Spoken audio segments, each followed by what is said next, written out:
Rabiul, yang mana bulan Rabiul Awal ini adalah bulan kelahiran baginda Nabi Muhammad Shallallahu Alaihi Wasallam. Mari memperbanyak sholawat pada bulan ini, terutama menjelang peringatan Maulid Nabi. Mungkin bagi teman-teman yang eh, nggak memperingati Maulid Nabi, mungkin yang apa ya, yang meyakini bahwa Maulid Nabi itu nggak boleh, nggak apa-apa. Yang penting kita sama-sama sholawat di sini ya kan. Yang penting kita memperbanyak sholawat. Mau yang meyakini bahwa mengambil mazhab bahwa Maulid Nabi boleh, mau yang mengambil mazhab bahwa Maulid Nabi itu tidak boleh ya kan. Itu yang penting kita sama-sama bersalawat ya. Dan semoga kita semua mendapatkan syafaatnya di hari kiamat nanti. Amin ya rabbal alamin. Allahumma sholli ala sayyidina Muhammad. Oke. Mungkin sebelum kita mulai, mari kita berdoa dulu untuk teman kita yang kemarin gugur dalam memperjuangkan demokrasi di negeri ini, salah satunya Afan Kurniawan. Kita berdoa untuk beliau dan teman-teman yang lainnya juga yang mungkin gugur. Semoga diberikan uh, surganya dan amal baiknya diterima oleh Allah. Al-Fatihah.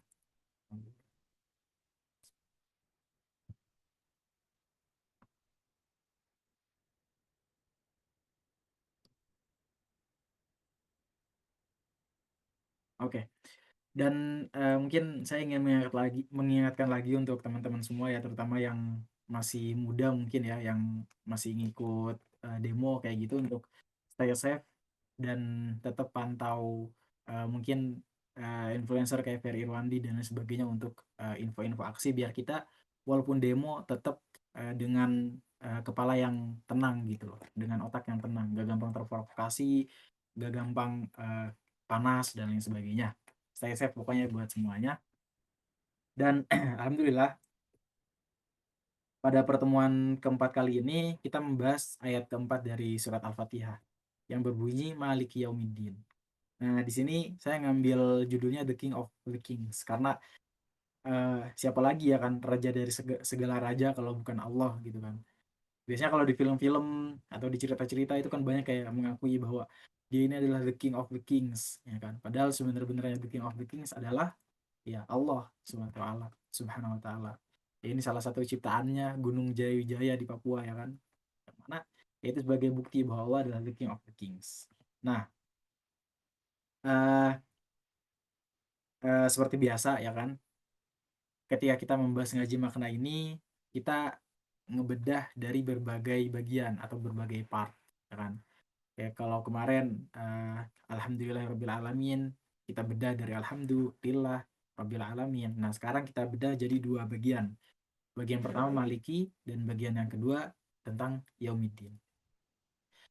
Untuk kalimat Maliki ini sendiri sebenarnya ada perbedaan qiraat, ya kan. Ada yang membaca Maliki Yaumiddin panjang ya kan, yaitu Imam Al-Kisai dan Imam Asim. Yang kita baca ini kan Imam riwayat Hafiz an Asim ya. Kita ngikutin riwayatnya Imam Asim. Makanya kita membaca Maliki Yaumiddin. Tapi ada riwayat yang lain selain Al-Kisai dan Imam Asim ini, jumhur qiraah sab'ah lah. Itu bacanya Maliki Yaumiddin. Dua-duanya sama-sama benar karena perbedaan qiraat ini sama-sama bersumber dari Rasulullah ya kan. Rasulullah baca Maliki dan Rasulullah juga baca Maliki Yaumiddin. Jadi sama-sama benar gitu. Tergantung kita ngikutin imam siapa yang kita ikutin. Dalam konteks ini kita ngikutinnya Imam Hafiz an Asim ya kan. Yang mana kita membaca Maliki Yaumiddin gitu. Ini mungkin sedikit info juga ya untuk teman-teman, karena perbedaan kalau kita mau menafsirkan suatu ayat, menafsirkan Al-Quran, kita juga harus ngelihat perbedaan qiraatnya.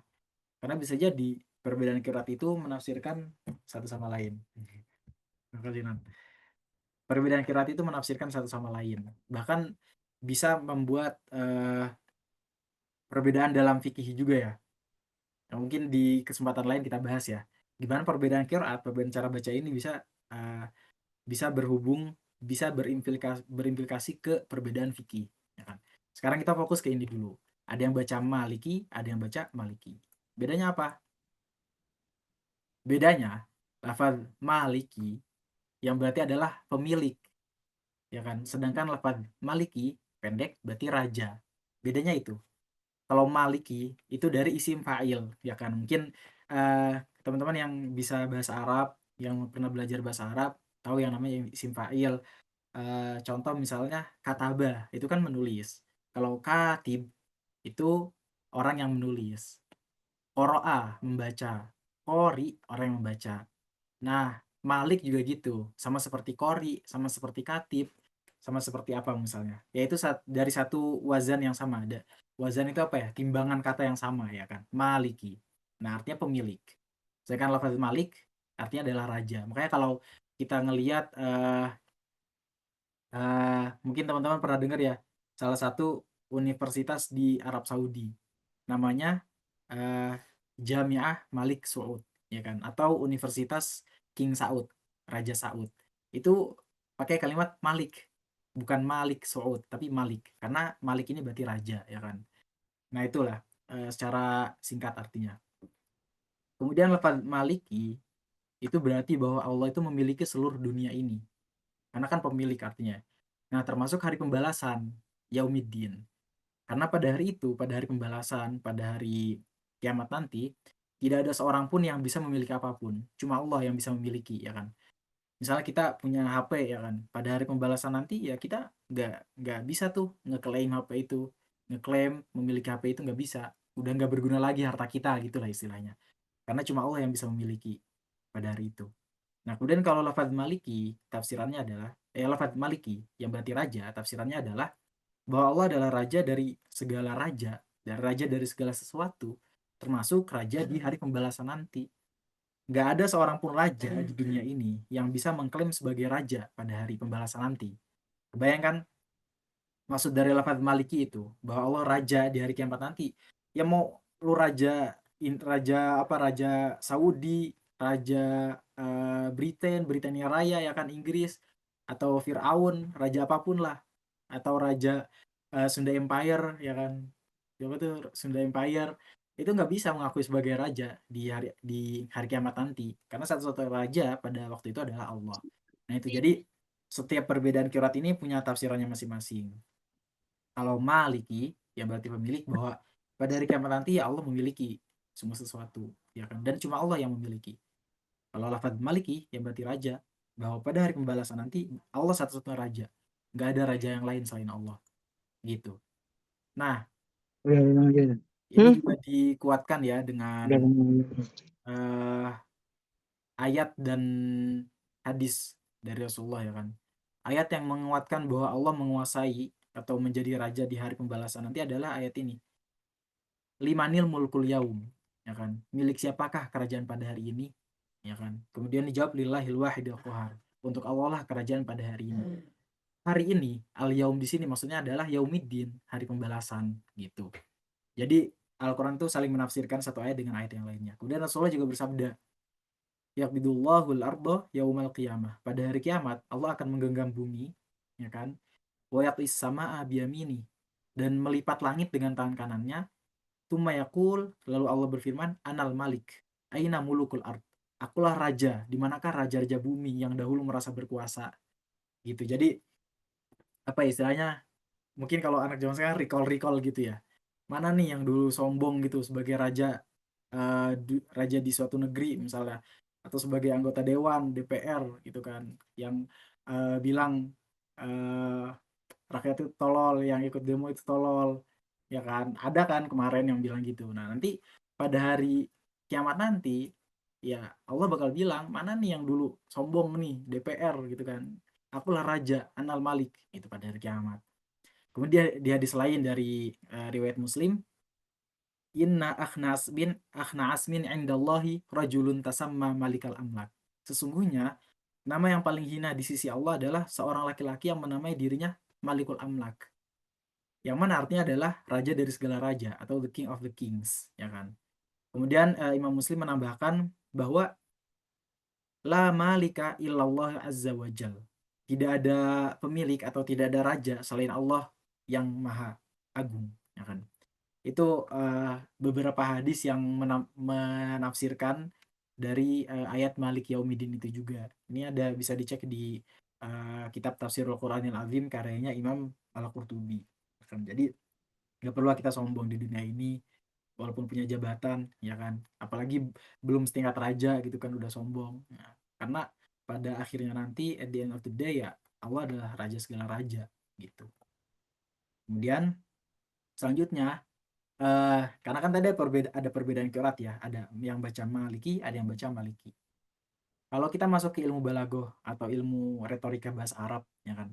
Dalam ilmu balaghah itu kita mencari mana makna yang lebih fasih atau yang lebih kuat atau yang lebih cocok.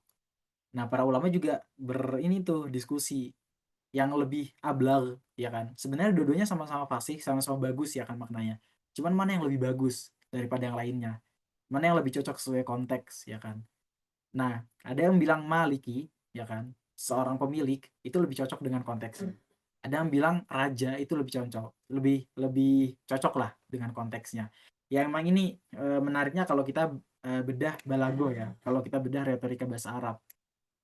Menurut Imam Al-Qurtubi itu ada dua pendapat, ya kan. Ada yang bilang bahwa raja itu lebih kuat, Malik lebih kuat karena eh, laisa apa namanya? Nggak semua raja, nggak semua yang memiliki itu bisa merajai. Contoh misalnya kita eh, punya tanah misalnya kan. Iya ini dalam konteks zaman dulu misalnya masih zaman kerajaan. Kita punya tanah gitu kan. Tapi kita kan nggak apa ya, nggak serta merta langsung bisa merajai tanah itu, ya kan. Mungkin tanahnya masih ada milik negara atau kayak gimana, ya kan. Eh ya itulah intinya nggak semua yang memiliki itu bisa merajai. Cuman ada yang bilang Malik lebih kuat, yang memiliki itu lebih kuat. Karena yang memiliki sesuatu bebas melakukan apapun. Ya kan, yang punya HP ya dia bebas mau diapain HP-nya, mau dibanting, mau diapapun ya kan. Dan kemudian kalau kata Imam Al-Qurtubi, kata Malik ya kan, lebih lebih apa ya? Lebih cocok, lebih afdol karena apa? Karena kalau kita baca Al-Qur'an kan satu huruf itu bisa nambah pahala ya kan, daripada Maliki itu kan cuma 3 huruf. Kalau Maliki itu 4 huruf, ya kan. Jadi kalau kita baca Maliki itu kita nambah pahala karena nambah huruf. Ya gitulah. Intinya dua-dua makna ini sama-sama benar dan sama-sama kuat, sama-sama apa ya? Sama-sama fasih lah kalau dalam balaghah gitu. Dan dua qiraat ini bisa menafsirkan satu sama lain dan maknanya justru saling menguatkan.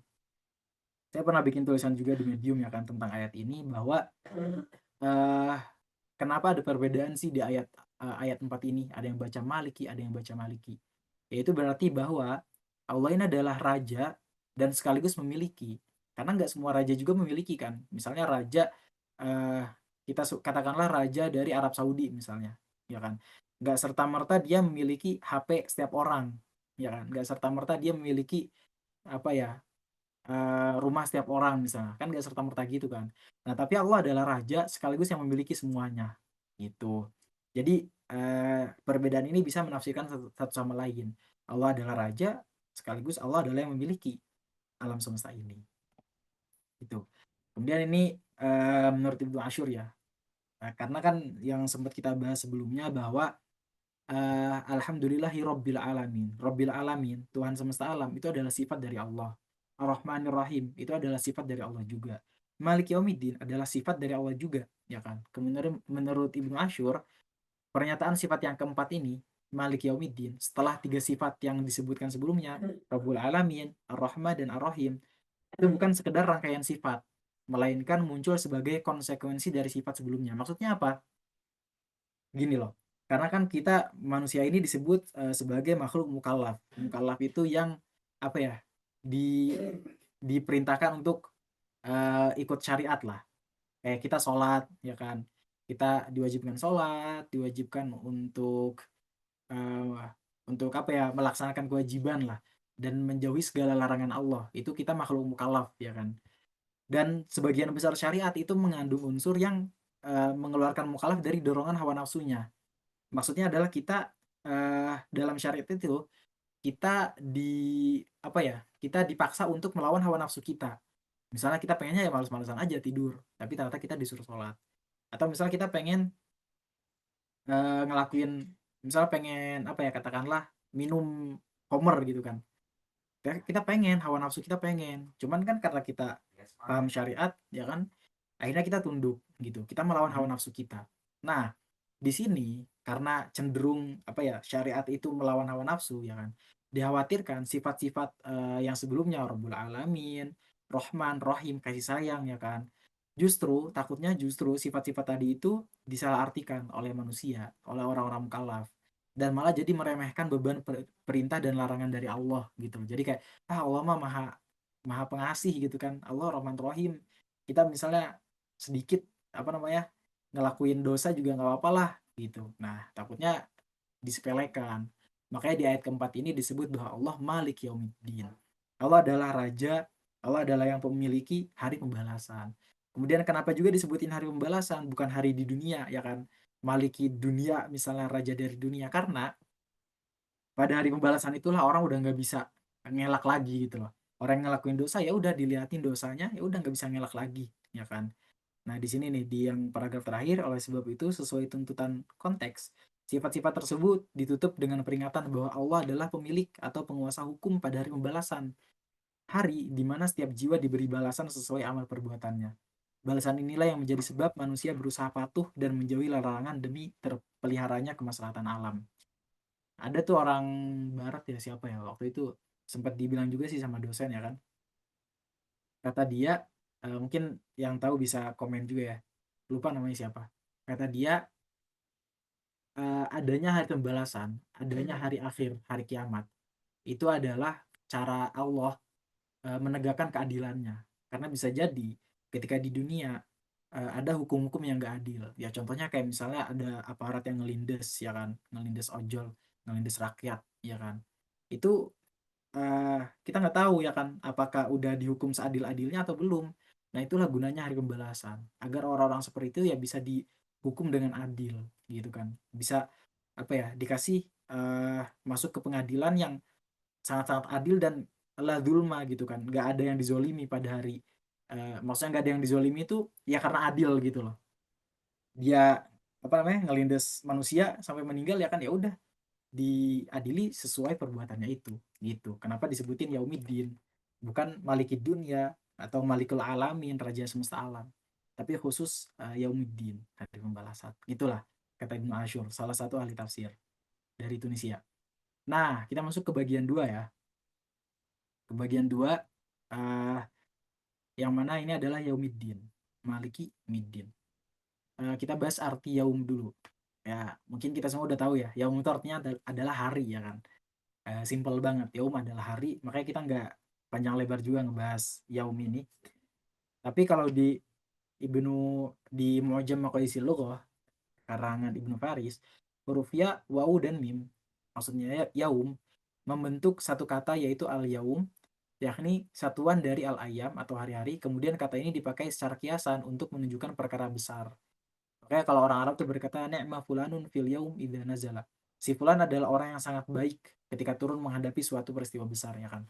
Kan kita juga sering menggunakan hari ya kan sebagai peristiwa besar ya kan. Misalnya hari eh, hari apa misalnya hari raya ya kan, atau hari apa gitu. Itu kan enggak apa ya? Enggak serta merta itu tuh satu hari penuh gitu. Kebayangkan. Ya, maksudnya hari al-yaum di sini sering dipakai oleh orang Arab sebagai kiasan untuk suatu peristiwa besar. Maka kenapa di sini disebutkan yaumiddin? Karena itu adalah sebuah peristiwa besar. Gitu intinya. Nah, arti kata ad-din ya kan. Kan kita sering dengar juga ya, ad-din itu artinya adalah agama ya kan, agama Islam, dinul Islam. Al-yauma akmaltu lakum dinakum. Bahwa hari ini kami telah menyempurnakan agama kalian. Din itu artinya agama ya kan. Nah, kenapa di sini yaumiddin bukannya hari agama gitu loh, tapi hari pembalasan. Nah, pernah nggak bertanya-tanya tentang itu? Saya pernah soalnya sebelum ya waktu dulu lah. Ini ad-din di sini kenapa artinya pembalasan bukan agama? Nah, ternyata masih menurut Ibnu Faris, kata dayana itu yang terdiri dari huruf dal, ya, dan nun kembali kepada satu akar kata, ya kan? Dan darinya semua cabang kata itu bermakna. Kata dayana ini, adin, makna dasarnya adalah kepatuhan, al-inqiyat, atau kerendahan diri, azul, ya kan? Makanya adin itu berarti ketaatan. Dikatakan nih misalnya, hadza qaumun dinun. Ini adalah kaum yang taat, gitu kan? Atau kaum yang beragama. Makanya kenapa dinun itu adalah agama, karena agama itu menuntut kita patuh, menuntut kepatuhan ya kan. Kemudian salah seorang penyair, orang Arab pernah bikin syair, yang bunyinya wa kana nasu illa nahnu dina. Dan manusia semuanya kecuali kami adalah orang-orang yang tunduk atau taat. Nah, jadi din di sini artinya adalah tunduk atau taat. Din, agama adalah karena agama yang menuntut kita untuk taat, menuntut kita untuk tunduk, ya kan? Kemudian dilanjutkan oleh Ibnu Faris, ada suatu kaum yang mengatakan makna din adalah perhitungan, hisab, atau pembalasan, al-jaza, ya kan? Nah, di ayat keempat ini nih maknanya, al-jaza, ya kan, hari pembalasan.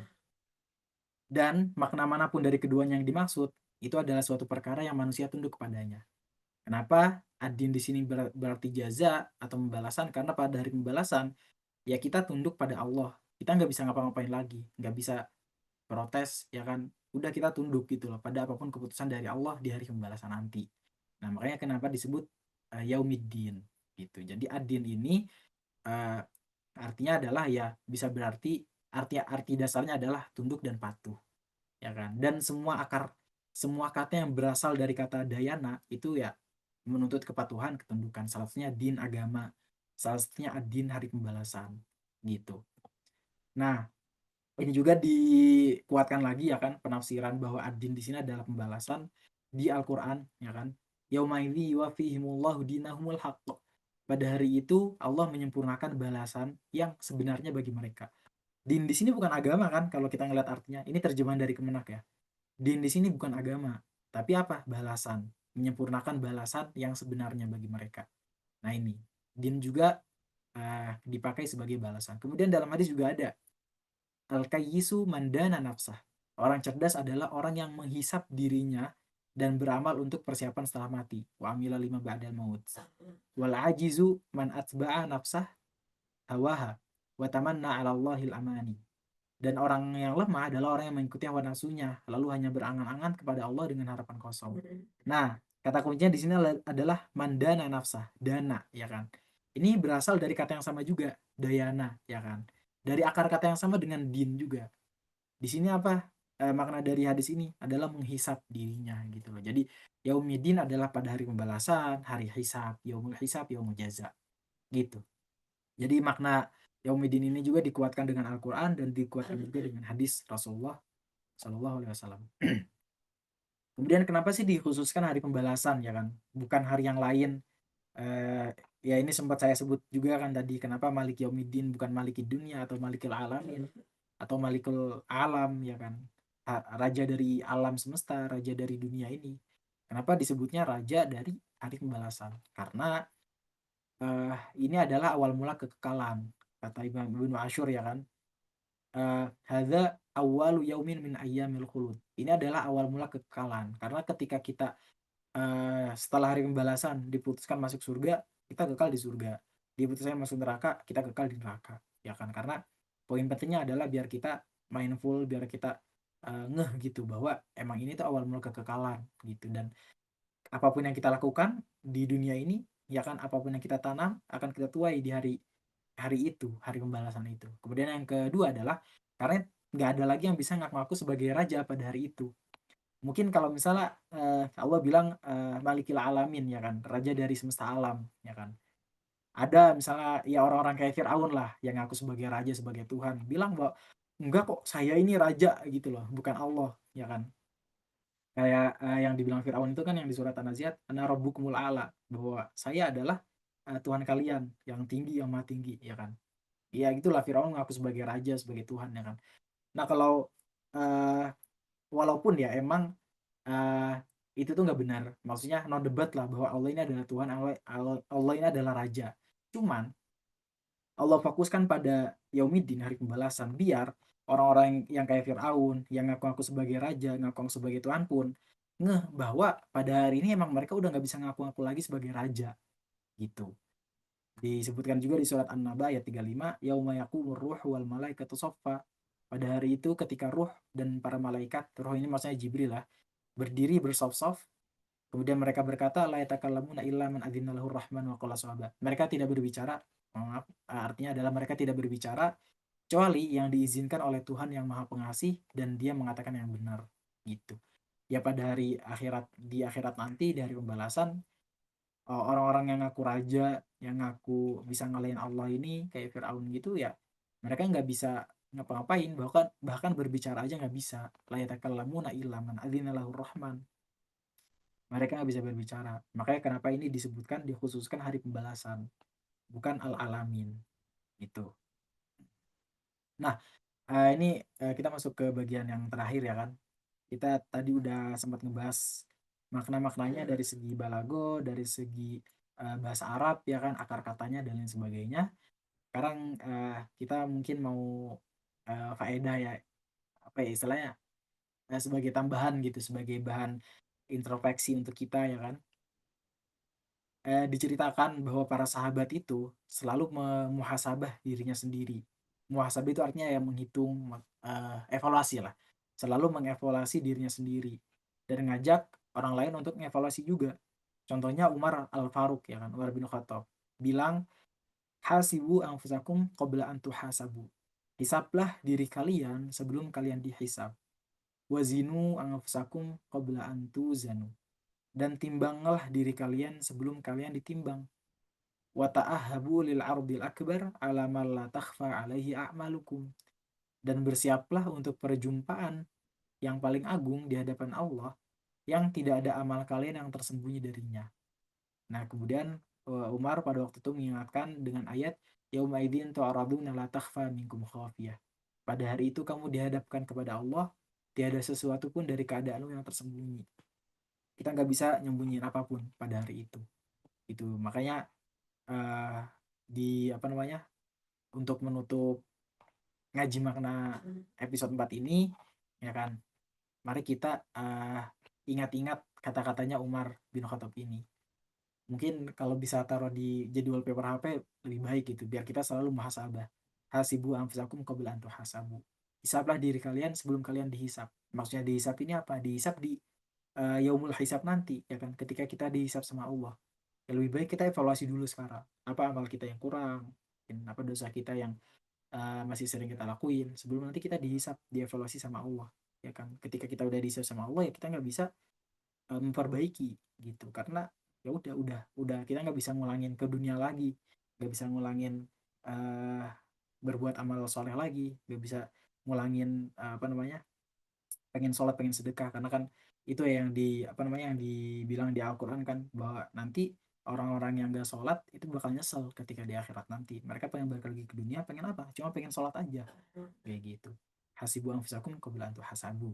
Nah itu mungkin untuk menutup ngaji makna kali ini. Mungkin kalau misalnya ada dari teman-teman, dari Bapak Ibu sekalian yang ingin didiskusikan, mungkin ingin dikoreksi dari kajian kali ini, boleh kita di sesi habis ini kita diskusi bareng-bareng. Allahu a'lam bishawab. Allahumma fiqh ila akum tariq. Bismillahirrahmanirrahim. Warahmatullahi wabarakatuh. الرحمن الرحيم مالك يوم الدين إياك نعبد وإياك نستعين اهدنا الصراط المستقيم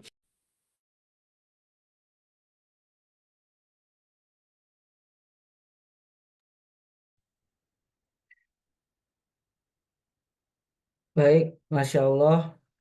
Terima kasih. Syukron jazakallah khairan kasihan kepada Ustaz Khattab yang telah memberikan materi yang sangat bermanfaat sekali untuk kita semua. Selanjutnya, saya di sini selaku moderator membuka sesi talk show dan juga sesi tanya jawab. Boleh ditanyakan langsung raise hand atau melalui room chat. Bagi yang ingin bertanya, kami persilahkan.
Baik Bapak Ibu, apakah ada yang ingin tanyakan?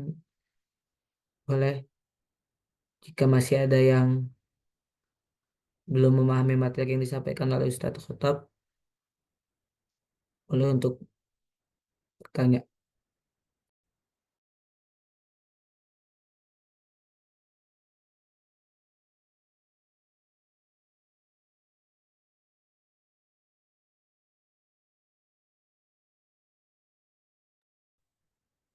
Boleh kepada Saudara Yusuf, jika ada yang ingin tanyakan, boleh untuk menulis di room chat atau langsung raise hand.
Mohon maaf kepada Saudara Yusuf, boleh jika ada yang ingin tanyakan, langsung saja.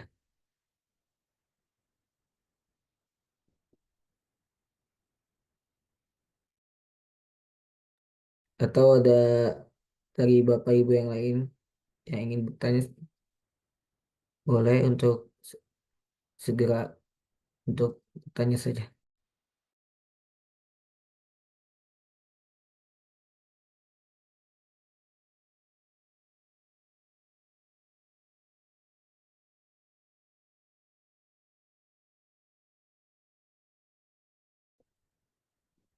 Apaan Kang? Salman izin mau tanya langsung deh. Kalau sambil nunggu Kang Yus ngetik. Baik, tafadhol kepada Akh Salman. Oke, makasih banyak sebelumnya ya untuk kesempatannya dan makasih banyak ya Ustadz udah sharing soal ini ya pendalaman dari Quran surat Al-Fatihah ya ayat ketiga berarti ya itu tuh ya. Ah, ah. Menarik ya, Alhamdulillah. Nah, singkatnya gini, Ustaz, kan tadi bahas soal ini ya, the king of the king gitu kan, raja dari segala raja dan nggak ada raja lain yang paling raja gitu ya di muka bumi di alam semesta raya ini selain Allah gitu, karena Allah tuh ya Tuhan kita gitu kan, maha besar, maha kuasa gitu kan, dan segalanya lah ya.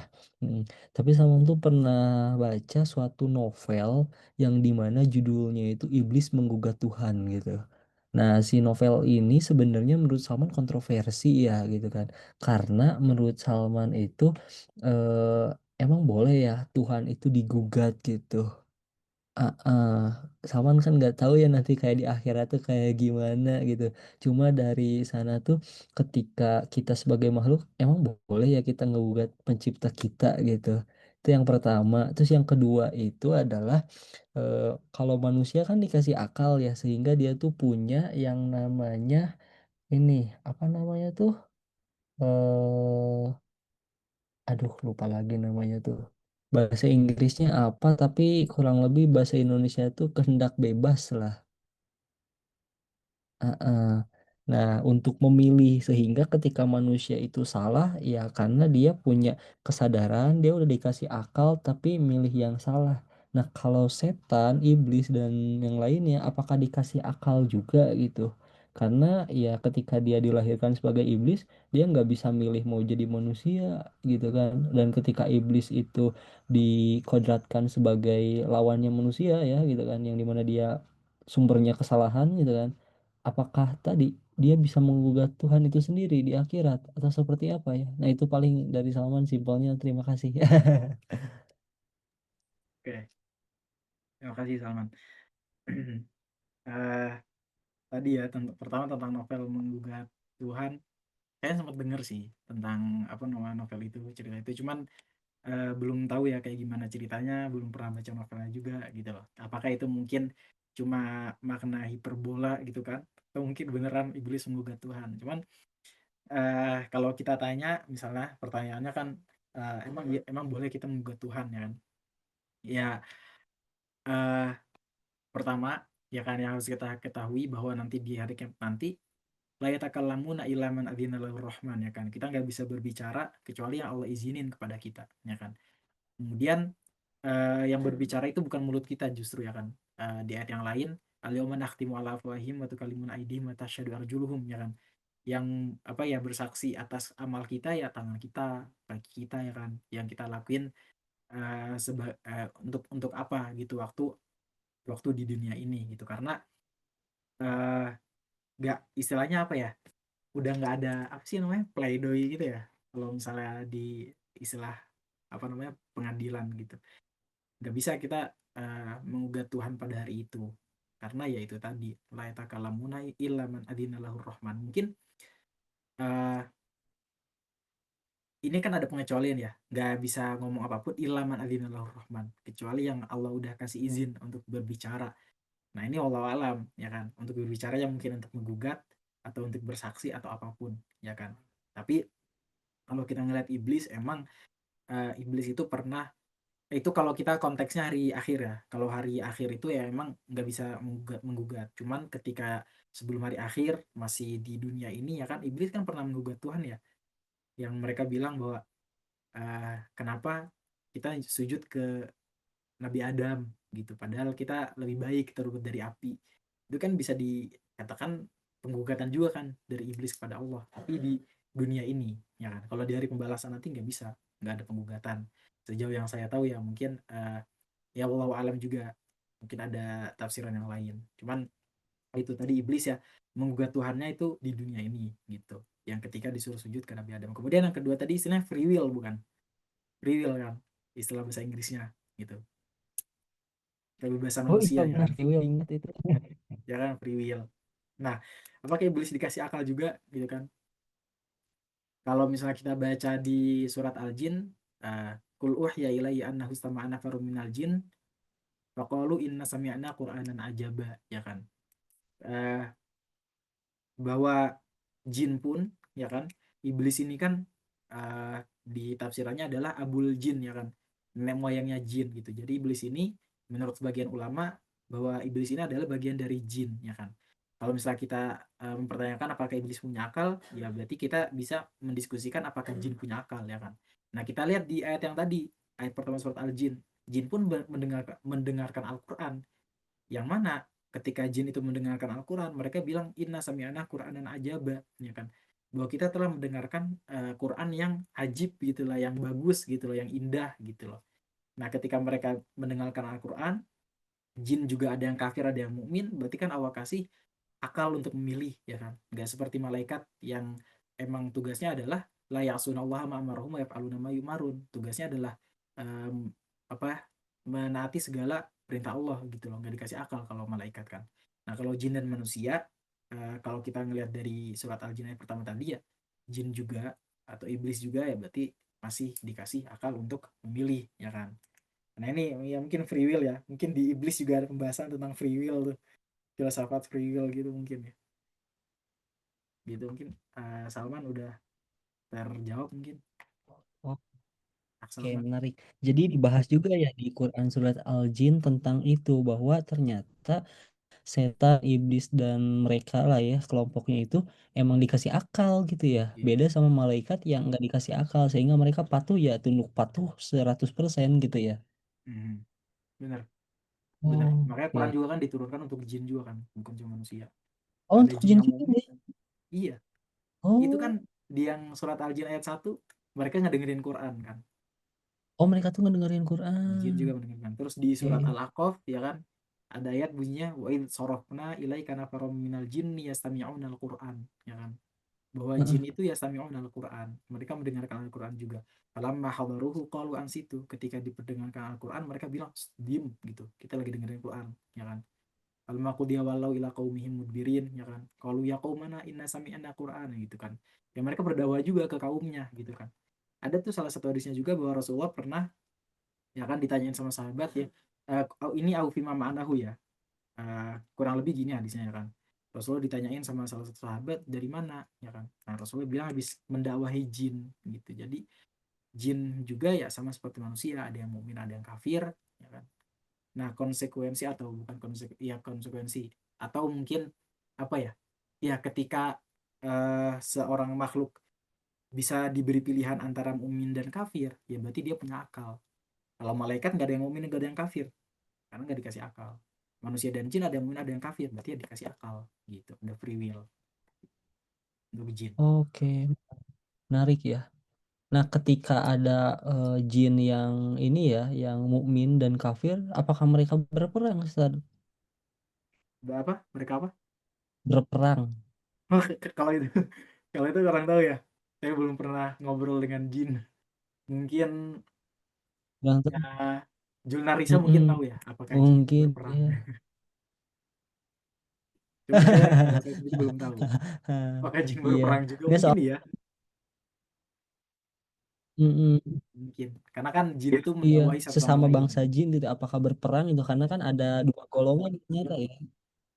Ada Mm-mm. ada ada golongan mukmin, ada Iya, ada golongan menarik. kafir juga. Iya, soalnya yang Salman tahu tuh dari berbagai agak delay ya, maaf ya. Gimana gimana? Iya, delay nih. Gak apa-apa, Sad. Next dulu aja ke pertanyaan selanjutnya. Tapi pertanyaan yang barusan udah jawab kok, udah oke, menarik. Baru tahu Oke. sama. Oke, bagus sama pertanyaannya. Mantap. Oke, baik. Terima kasih kepada Salman dan juga Ustadz Khotab yang telah melakukan sesi tanya jawab. Semoga apa yang ditanyakan juga bisa menjadi pemahaman ilmu bagi kita semua. Selanjutnya Ustadz Afwan ada yang bertanya di room chat. Mungkin saya izin untuk membacakannya dulu. Dari LA Yusuf. Tadi seperti yang disebutkan oleh Ustadz Khotab bahwa Allah itu adalah raja dari segala raja. Nggak boleh ada yang gelarnya King of the King selain Allah. Jika memang ada orang yang memang menduduki raja dari segala raja, sebagai contoh Sultan Ibrahim Iskandar di Malaysia yang menjabat menjadi yang di Pertua Agung yaitu Sultan dari semua Sultan di Malaysia. Pertanyaan saya dari Ustaz, yang pertama, bagaimana caranya Sultan ini bersikap ke rakyatnya? Dan yang kedua, bagaimana kita harus bersikap, apa harus menerima atau menolaknya? Karena kita tahu bahwa King of the King itu cuman Allah Subhanahu wa taala semata. Itu mungkin Ustaz, pertanyaan dari Alas Yusuf. Kepada Ustaz Khattab, kami persilakan untuk menjawab. Oke. Sebenarnya ini tuh jauh lebih dalam daripada sekedar simbol perkataan the King of the Kings, ya kan. Makanya di sini adalah kita nggak boleh terbohong sampai mengira bahwa kita ini adalah apa ya, raja yang mungkin lebih berkuasa daripada Tuhan, daripada Allah. Maknanya itu maksudnya ya. Ketika ada orang yang bilang bahwa dia adalah raja dari segala raja, kayak Sultan di Malaysia, ya kan. Ada raja dari apa sih, eh, negara-negara bagian di Malaysia tuh, kalau jadi lupa lagi ya, Kuala Lumpur, eh, Pahang, Penang ya, atau apa ya, itu kan, itu mereka punya raja masing-masing, ya kan. Dan dari semua itu dipilih satu raja, ya kan. Nah, ini emang kalau bisa disebutkan, bisa diistilahkan ya, ini adalah raja dari segala raja yang ada di Malaysia. Tapi kan dia bukan raja dari segala raja yang ada di dunia, ya kan. Bukan raja dari segala raja yang ada di alam semesta, gitu. Jadi cuma raja dari raja, bukan segala, ya kan, raja dari raja-raja yang ada di Malaysia, gitu. Jadi dan itu pun pertama dari segi istilah, itu mungkin gak termasuk yang the king of the kings, ya kan, raja di segala raja, karena cuma di Malaysia doang. Yang kedua, selama mungkin sultannya itu yang dipertuan agungkan itu sampai kayak Firaun ya kan, yang sampai apa namanya kebangetan gitu, ya itu it's okay lah. Karena kan ada seorang yang menjadi pemimpin dari sekelompok rakyat itu adalah sunatullah ya kan. Ya kita kalau mau jalan naik naik gunung atau kita mau touring pun ada seseorang yang kita tunjuk untuk jadi pemimpin ya kan. Nah itu ya selama dia nggak apa namanya nggak merasa lebih agung daripada Allah lah, itu oke. Itu yang pertama ya kan. Kemudian yang kedua, bagaimana kita harus bersikap, apa harus menerima atau menolaknya. Ya karena itu sesuai konstitusi di Malaysia, ya kita tetap harus menerima ya kan, dan itu pun nggak bertentangan kok dengan syariat agama Islam ya kan. Kan di hadisnya itu la ta'ata lima khluqin fi ma'siyatil khaliq ya kan. Nah, syarat kita taat untuk kepada makhluk adalah selama dia tidak apa namanya maksiat kepada Allah gitu loh. Jadi dan apa namanya ya tadi selama rajanya yang dipertanggungjawabkan tidak nggak sampai kayak Firaun ya kan, terus juga itu masih sesuai konstitusi, ya sikap kita emang menerima aja gitu. Kita pun di demokrasi di Indonesia ini kan sikap kita menerima ya kan. Ya kalau dicari-cari dari hadis dari Al-Qur'annya juga bisa aja gitu loh. Kita ya kan ada beberapa orang ya, beberapa kelompok yang bilang bahwa demokrasi ini haram gitu kan, bukan ajaran Islam ya kan. Coba kalau kita cari lagi, kemarin ada apa namanya sedikit sharing juga dari Kiai Khalil ya kan, bahwa kalau kita gali lagi di Al-Quran ada gitu, di Al-Quran ngomongin tentang muahadah, tentang perjanjian, yaitu Pancasila ya kan. Rasulullah juga waktu di Madinah piagam Madinah gitu, kita jadi harus menerima juga gitu kan demokrasi, menerima Pancasila. Nah sikap warga Malaysia ya kan, ya kita bukan warga Malaysia ya kan, jadi kita ngomongin aja kalau misalnya kita sebagai warga Malaysia, sikap kita ya adalah menerima, karena itu emang sesuai konstitusi dan gak bertentangan juga dengan syariat atau agama Islam. Dan fun fact, sebenarnya yang kayak gini tuh bukan di Malaysia aja, di negara tempat saya belajar di Uni Emirat Arab itu juga pakai sistem kayak gini. Jadi mereka kan punya 7 negara bagian ya kan, kayak di Malaysia kan ada beberapa negara bagian ya kan, Johor ya kan, dan lain sebagainya kalau Malaysia. Kalau di Uni Emirat ada Abu Dhabi, ada Dubai ya kan. Oh, ada 14 ya kalau di negara di Malaysia ya katanya. Nah kalau di Emirat itu ada 7, ada Abu Dhabi, Dubai, Sharjah, dan lain sebagainya. Setiap negara bagian itu punya raja masing-masing. Dubai punya rajanya, Abu Dhabi punya rajanya, Sharjah punya rajanya. Nah dari 7 Emirat, dari 7 negara bagian tadi dipilih satu raja ya kan, yang mana kalau masuk konteksnya dari Kang Yusuf ini ya raja di presiden ya kan, presiden Uni Emirat Arab Syekh Zayed An Nahyan, bukan Syekh Zayed, Syekh Muhammad bin Zayed An Nahyan, ya bisa dibilang raja dari segala raja yang ada di Uni Emirat Arab itu gitu. Jadi bukan di Malaysia doang saudara. Dan itu oke aja, siap kita menerima ya kan. Balik ke pertanyaan, siap kita menerima, dan itu enggak apa ya, selama itu sesuai konstitusi dan enggak bertentangan juga dengan syariat Islam. Itu mungkin Kang Yusuf, semoga menjawab ya.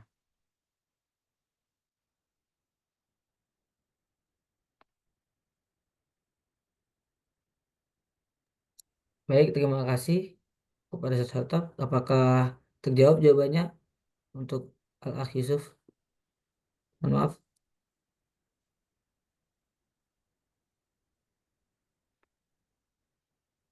Oke, baik. Mungkin cukup jelas ya penjelasan yang dijelaskan oleh Ustaz Allah dan sudah terjawab. Alhamdulillah. Mungkin barusan merupakan pertanyaan terakhir untuk Bapak Ibu. Mohon maaf, sesi tanya jawab sudah ditutup. Kemudian untuk link presensi ngaji makna boleh untuk diisi terlebih dahulu sebelum kita tutup. Oke, mungkin saya lanjutkan ya. Alhamdulillah, Masya Allah, dan luar biasa sekali ya kajian kita malam ini. Semoga dengan memahami setiap kata dalam Al-Quran yang telah dijelaskan dengan baik dan jelas oleh Ustadz Khotab, kita tidak hanya mendapatkan pemahaman kognitif, tetapi juga memicu semangat kita untuk terus menggali, merenungi, dan mengamalkan setiap firman Allah Subhanahu wa Ta'ala. Eh, Sebelum mengakhiri sesi yang penuh berkah ini, mungkin untuk mengabadikan momen juga kebersamaan kita, mohon maaf saya ingin mengajak Bapak Ibu dan teman-teman semua untuk berfoto bersama terlebih dahulu. Mohon kesediaannya jika berkenan atau jika tidak keberatan untuk mengaktifkan kamera masing-masing, boleh Bapak Ibu. Mohon maaf jika tidak keberatan untuk mengaktifkan terlebih dahulu.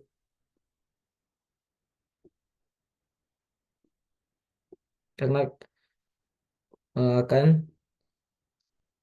kita untuk foto bersama untuk mengabadikan momen kita. Boleh ditunggu ya. Kalau memang tidak berkenan tidak apa-apa. Tapi jika eh, diperbolehkan untuk membuka kamera.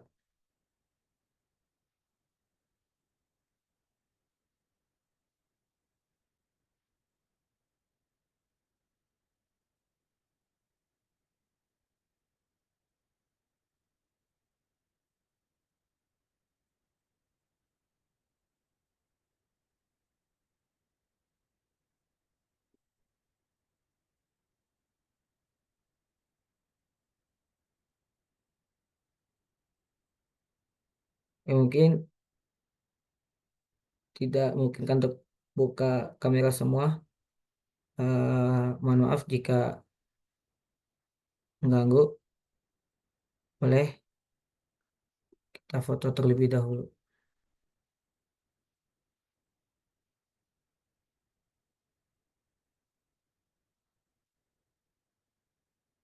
Satu, dua, tiga. Sekali lagi. Satu, dua,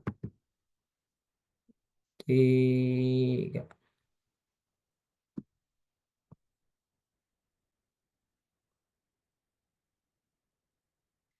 Oke, terima kasih kepada semuanya yang sudah berkenan untuk membuka kameranya.